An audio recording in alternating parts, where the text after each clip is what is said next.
So towards the end of the fourth episode of WandaVision, we got a complete twist. We got to see Vision in a nightmarish scenario. If this image doesn't haunt you, then I don't know what will, because it was just bone-chilling to the core, and it brought a lot of Endgame and a lot of Infinity War back to the staunch Marvel fan. As we all know, by watching the fourth episode, it finally confirmed how exactly Scarlet Witch brought back Vision to life. To say the least, it's not pretty. The episode's ending twist revealed that for now, it is Wanda who is in control of the fake reality within Westview, and when she let the self-deception slip for a moment to protect that reality, she revealed the horrific truth of Vision's return when his corpse appeared. Wanda's trajectory in the MCU has been beset by stunning trauma, from the death of her parents in the war-torn place of Sokovia, and then watching the love of her life, Vision, and finally her chance of happiness being ripped away from her. WandaVision Episode 4 confirmed that Wanda's return from Hulk's snap in Avengers Endgame was instantaneous, as if she had fallen asleep, and after her return, she was thrust into the battle of her life. The WandaVision show is immediately following Endgame. As we saw in Episode 4, everybody was back from the snap. Wanda is very much still in the immediate mourning period of Vision,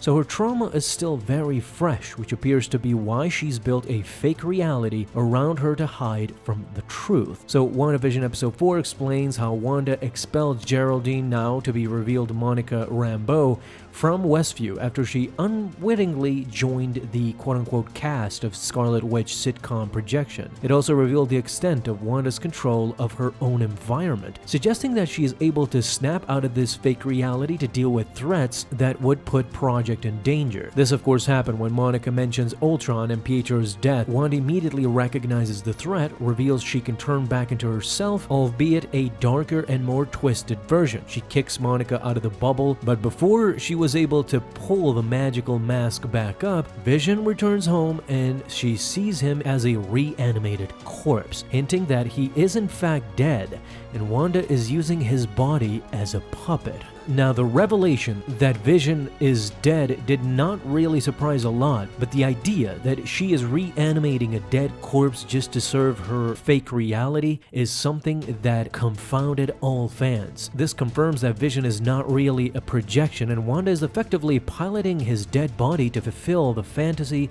that he is not dead. The episode cleverly uses the aspect ratio change to confirm that what she sees is, in that moment, a reality that she's created.